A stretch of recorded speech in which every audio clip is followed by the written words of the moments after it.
ঘুমাই একটু, ফজরের সময় উঠাই দিও, নামাজ পড়ে নিব না। এই যে ফজরের ওয়াক্ত তো এখনই চলতেছে, তুই এখন উঠবি না? আর একটু ঘুম ভাই, আল্লাহ তো গফুরুর রহিম। আল্লাহ রহিম ঠিক আছে, কিন্তু তুই যদি উঠতেই না পারিস তাহলে রহিমের সাথে দেখা কিভাবে করবি? আরে ভাই, ভয় দেখাস না। ভয় না পাই, রিমাইন্ডার, নামাজ তো ইসলামের ভিত্তি, এটা বাদ দিলে তুই কিসের মুসলমান?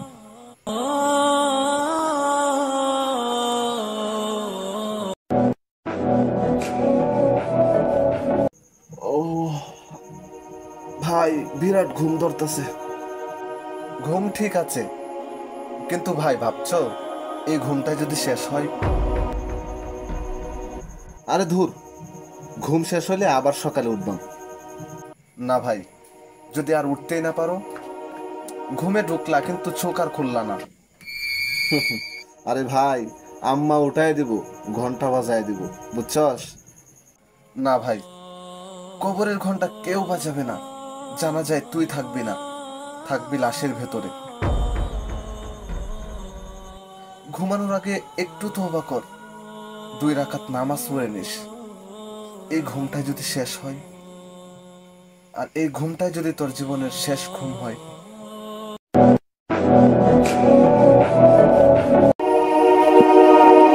তুই জানিস আল্লাহ এমন এক রব, বান্দা যদি পাহাড় সম গুনাহ নিয়েও ফিরে, আল্লাহ তাকে মাফ করে দেন।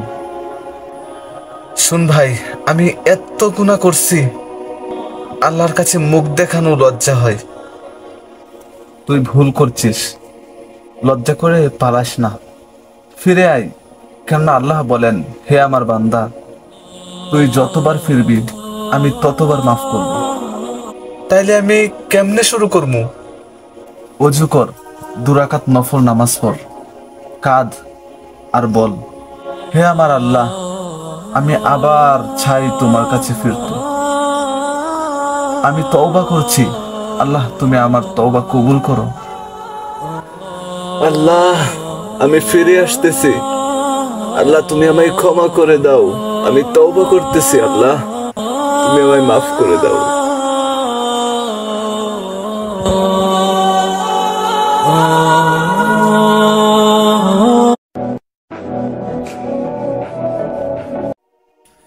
তুই জানিস রাসূল সাল্লাল্লাহু আলাইহি সাল্লাম বলেছেন, কিয়ামতের আগে মানুষ সত্যের চেয়ে মিথ্যাকে বেশি বিশ্বাস করবে আর গুনাহ করবে গর্ব করে। আরে ভাই শুনেন, আমরাও তো অনেক সময় খারাপ কাজের সাথে শরীক হয়ে যাই। আজকাল যে ফ্যাশন বাইর হয়েছে ভাই, মানুষ আজকাল ফ্যাশনের নামে বেহায়াপনা করে বেড়ায়, আর টাকার জন্য হারাম হালাল ভুলে যায়। তাইলে কি ভাই এসব কিয়ামতের আলামত? হ্যাঁ হ্যাঁ, মা দাসীর মতো হবে, বিশ্বাসীরা লজ্জা হারাবে আর শরিয়াহকে উপহাস করবে। তাহলে তো ভাই আমরা এখন সময় পাইছি, চাইলে কল্যাণের দিকে ফিরে আইতে পারি। হ্যাঁ ভাই, কিয়ামতের আগে ফিরে আসা দরকার, নইলে আফসোস, আফসোস করলেও লাভ নাই, ফিরে আই।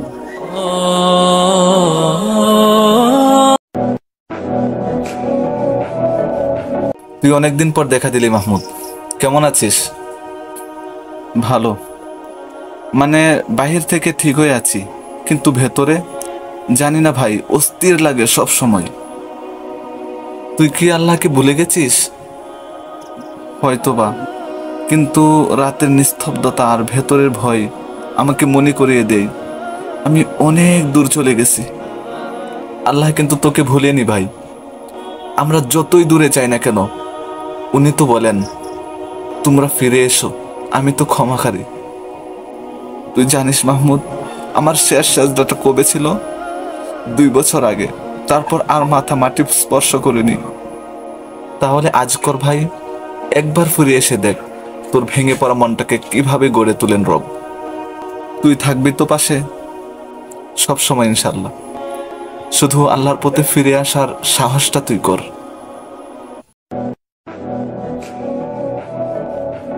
ভাইয়া, আপনি আজান শুনে কাঁদেন কেন? কারণ আজান আমাকে মনে করিয়ে দেয় একদিন জানাজায় তো ডাক পড়বে, আর সেই ডাকই হবে আমার শেষ ডাক। আমি কি প্রস্তুত?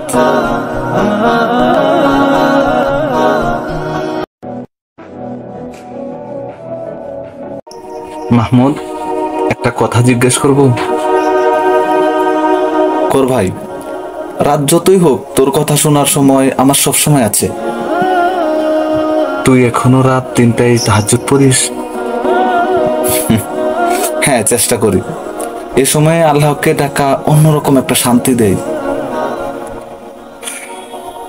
আমি 2 বছর ধরে নামাজ পড়ি না। আমার বুকটা খালি খালি লাগে, মনে হয় আল্লাহ রাগ করে আছেন আমার উপর। আল্লাহ রাগ করেন তখনই যখন আমরা ফিরে আসার দরজা বন্ধ করে দেই, কিন্তু তুই তো এখন দরজা খুলতে চাচ্ছিস। কিন্তু আমি তো পাপ করেছি অনেক।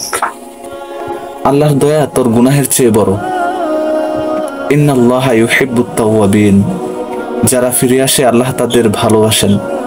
তুই ফিরতে চাচ্ছিস, এটা তো সবচেয়ে বড় পরিবর্তন। তাহলে এখন থেকে শুরু করি। চল ওযু করি, 2 রাকাত সিজদা, কেউ জানবে না, শুধু তুই আর তোর রূহ।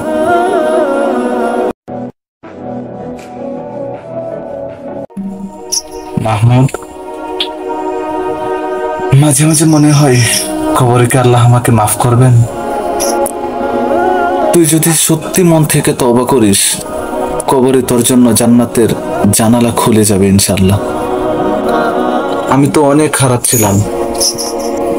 হ্যাঁ, রাসূল সাল্লাল্লাহু আলাইহি ওয়াসাল্লাম বলেছেন, একজন মানুষ যদি পাহাড় সমান গুনাহ করেও তওবা করে, আল্লাহ তাকে ভালোবাসেন। তোকে শয়তান হতাশ করে রেখেছে। তাহলে চল আজকে রাতেই নতুন করে আল্লাহর রাস্তায় হাঁটতে শুরু করি। চল ভাই, নতুন পাতা খুলে ফেলি আজ রাতেই।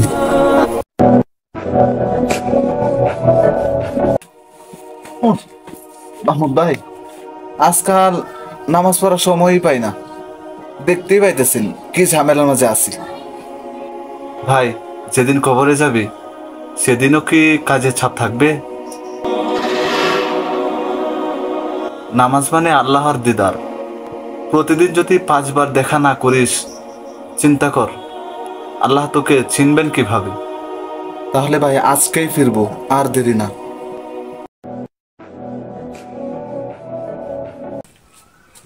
আসসালামু আলাইকুম। ওয়ালাইকুম আসসালাম। হুজুর দেখি বই আরাম করতেছে। হ্যাঁ সভাপতি সাহেব, কি আর করবো, এই বসে আছি। হ্যাঁ, বই এই তো থাকবেন, আপনার আর তো কোনো কাম নাই। বইয়া হইতে তাহাই হইলো আপনার আর কাম। তো সভাপতি সাহেব কিছু বলবেন নাকি? না, কি আর কমু, কিছু না। ও আচ্ছা। হুজুর, আপনার অজুখানাটা তো একটু খোলামেলা, তাই এদিকে যে যায় হাত মুখ ধুয়া তারপরে যায়, দেখা যায় সারাদিনে অনেক ময়লা হয়ে থাকে। দেখতেও তো একটু কেমন খারাপ দেখা যায় না? তাই বলছিলাম আর কি, যে ময়লা হইলে একটু পরিষ্কার করে রাখেন। আচ্ছা ঠিক আছে, আরো কিছু বলবেন সভাপতি সাহেব? আর ওই যে বাথরুমটা আছে না, এটা তো আমরাই ব্যবহার করি, এটা একটু পরিষ্কার করে রাখেন। আচ্ছা ঠিক আছে সভাপতি সাহেব। ওরে বাপরে, হুজুর দিয়ে সবকিছু মাইনে নিতেছে, তাইলে হুদায় একটা খাঁজা মান্য কি লাভ? হুদায় টেয়া হরাইয়া কিছু লাভ নাই। হুজুরে দিয়ে সবকিছু করানো যাইব, হুজুরে দিয়ে সবকিছু করামো। হ্যাঁ সভাপতি সাহেব, আপনার কথা শেষ হয়েছে? শেষই তো, তবে আরেকটা কথা আছে। আচ্ছা ঠিক আছে, বলেন।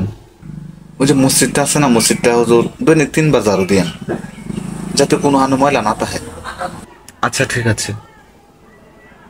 সভাপতি সাহেব, আপনারা আমাকে কত টাকা দেন?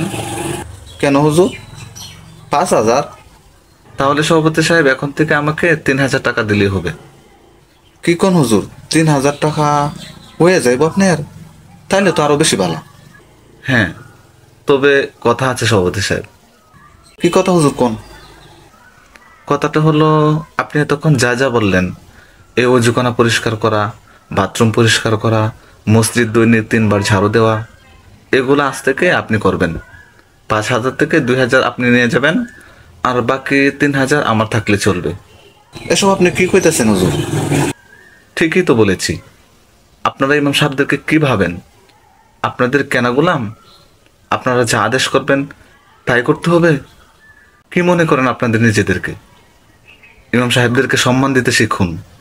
একজন ইমাম সাহেব সর্বোচ্চ সম্মান পাওয়ার যোগ্য। ইমাম মানে কি জানেন? ইমাম হলো নেতা। সুতরাং প্রত্যেকটা বস্তুকে তার যথাস্থানে রেখে ব্যবহার করুন। এই ধরনের নোংরা মন মানসিকতা অন্তর থেকে মুছে মনকে পরিষ্কার রাখুন। হুজুর, আমার ভুল হয়েছে, আমি বুঝতে পারি নাই। ইমামের সাথে আর এমন বেয়াদবি করতাম না হুজুর। ঠিক আছে সভাপতি সাহেব। হুজুর, সমাজে কিছু এমন ক্ষমতালোভী আছে যারা সাধারণ ক্ষমতা পাইলে নিজের পাহাড় মনে করে। হুজুর, মনে কিছু নিয়েন না, আমি আপনারে অনেক কিছু কইছি, হুজুর মাফ করে দিয়েন।